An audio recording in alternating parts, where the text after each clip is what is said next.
फटाक 30 सेकंड में खबर। डाउनलोड कीजिए तक ऐप। डिस्क्रिप्शन में दिए गए लिंक पर अभी क्लिक करें।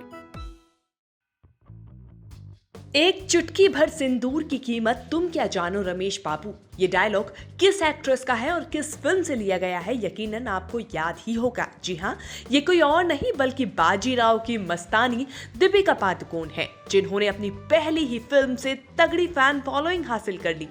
विदेश में जन्मी दीपिका ने अपने 14 साल के करियर में खूब नाम कमाया। इस दौरान विवादों से भी उनका नाता रहा।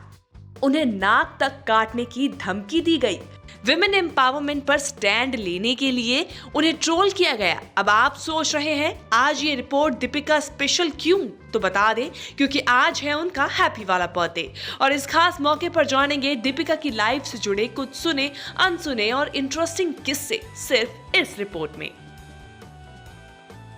शुरू से शुरू करते हैं। दीपिका पादुकोण का जन्म 5 जनवरी 1986 को डेनमार्क के कोपेनहेगन में हुआ। उनके पिता प्रकाश पादुकोण जाने माने बैडमिंटन खिलाड़ी रहे और मां उज्ज्वला एक होम मेकर।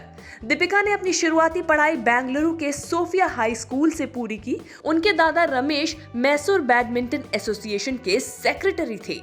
बात करें दीपिका के करियर की तो उन्होंने इसकी शुरुआत मॉडलिंग से की और मॉडल बनने के कुछ ही दिन बाद ही उनको फिल्मों से ऑफर आने भी शुरू हो गए। साल 2006 में कन्नड़ फिल्म ऐश्वर्या से दीपिका ने अपने फिल्मी करियर की शुरुआत की। इसके कुछ साल बाद ही उन्होंने बॉलीवुड में डेब्यू किया फिल्म ओम शांति ओम के साथ। इस फिल्म में उनके साथ सुपरस्टार शाहरुख खान नजर आए थे और ये फिल्म सुपरहिट साबित हुई। इसके बाद उन्होंने एक के बाद एक कई बेहतरीन फिल्मों में काम किया। रेस 2, ये जवानी है दीवानी, चेन्नई एक्सप्रेस, पद्मावत, रामलीला, पीकू, कॉकटेल, बाजीराव और हाल ही में रिलीज हुई 83 इन फिल्मों में से एक है। दीपिका बिजनेस से भी अच्छी कमाई करती है। उन्होंने ब्लू स्मार्ट, ड्रम्स फूड और एक स्पेस टेक्नोलॉजी स्टार्टअप एरोस्पेस में इन्वेस्ट किया है और साथ ही कई एडवर्टाइजमेंट से भी जुड़ी हैं। रिपोर्ट्स के मुताबिक दीपिका पादुकोण की नेटवर्थ 100 करोड़ रुपए है। जूम की रिपोर्ट की माने तो दीपिका को एक एड फिल्म के लिए लगभग 8 करोड़ रुपए मिलते हैं। दीपिका ने 2019 में 48 करोड़ रुपए की कमाई की थी, जबकि उस साल उनकी कोई फिल्म रिलीज नहीं हुई थी। इस कमाई की बदौलत दीपिका को फोर्ब्स की सेलेब लिस्ट में 10वां स्थान मिला। 2018 में वो चौथे नंबर पर रही थी। फिल्मों के अलावा भी दीपिका सुर्खियों में रही विवादों की वजह से। बात करते हैं उनसे जुड़े ऐसे विवादों के बारे में। दीपिका विमेन एम्पावरमेंट पर बनाए गए माय चॉइस वीडियो में नजर आई। दीपिका का बस इतना कहना था कि वो चाहे कैसे भी कपड़े पहने, देर रात घर लौटे, शादी से पहले या शादी के बाद किसी के भी साथ सेक्स करे, अपनी मर्जी से जिससे चाहे मिले, ये सब उनकी मर्जी है। बस फिर क्या था, लोग इस बात के लिए, इस वीडियो के लिए उन पर बुरी तरह टूट पड़े और उनको खूब ट्रोल किया। अब बात फिल्म पद्मावत के विवाद की। इस फिल्म में दीपिका ने रानी पद्मावती का किरदार निभाया। इस वजह से फिल्म के खिलाफ विरोध प्रदर्शन हुए। करणी सेना और दूसरे संगठनों ने भी खूब उत्पात मचाया। शूटिंग के दौरान डायरेक्टर संजय लीला बंसाली पर हमला किया गया। विवाद इतना बढ़ गया कि दीपिका के सिर से लेकर नाक काटने तक इनाम का ऐलान कर दिया गया। बाद में फिल्म का नाम पद्मावती से बदलकर पद्मावत कर दिया गया। इसके अलावा दिवंगत एक्टर सुशांत सिंह राजपूत की मौत के बाद ड्रग्स मामले में एनसीबी ने दीपिका से पूछताछ की थी।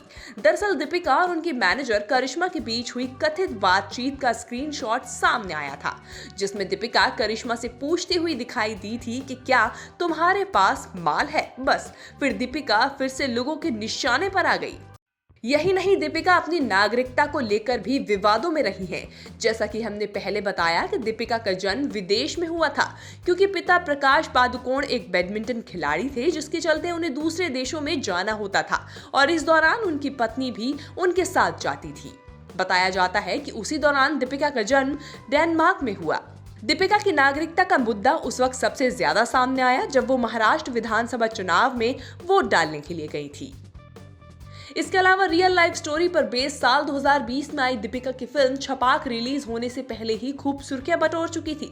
दरअसल कई संगठनों का कहना था कि उन्होंने धार्मिक भावनाओं को ठेस पहुंचाई है। ऐसा इसीलिए क्योंकि जिस शख्स ने लक्ष्मी नाम की लड़की के मुंह पर एसिड अटैक किया था उसका नाम असलियत में नदीम खान था, लेकिन फिल्म में उसका नाम राजेश दिखाया गया। अब विवादों के बाद बात करते हैं प्यार मोहब्बत की। कहते हैं दीपिका सबसे पहले निहार पांड्या के प्यार में पड़ी। दोनों एक एक्टिंग स्कूल में मिले थे और काफी समय तक लिव इन में भी रहे। हालांकि 3 साल बाद ही दोनों अलग हो गए। इंडियन क्रिकेटर युवराज सिंह के साथ भी दीपिका की अफेयर की चर्चा रही। इसी दौरान उनकी और धोनी की करीबी की खबरें भी आई थी। बताया गया कि धोनी दीपिका से शादी करना चाहते थे, लेकिन दीपिका अपने करियर पर उस वक्त ध्यान देना चाहती थी। फिर चॉकलेट बॉय कहे जाने वाले रणबीर कपूर से दीपिका का नाम जुड़ा। फिल्म बचना है हसीनों के सेट से शुरू हुई दोनों की लव स्टोरी काफी लंबी चली। रणबीर ने दीपिका को एक अवार्ड फंक्शन के दौरान प्रपोज किया और दोनों लगभग 3 साल साथ रहे, लेकिन ये रिश्ता बेहद दुखद मोड़ पर खत्म हो गया। विजय माल्या के बेटे सिद्धार्थ और एक्टर उपेन पटेल के साथ भी दीपिका के प्यार के किस्से रह चुके हैं।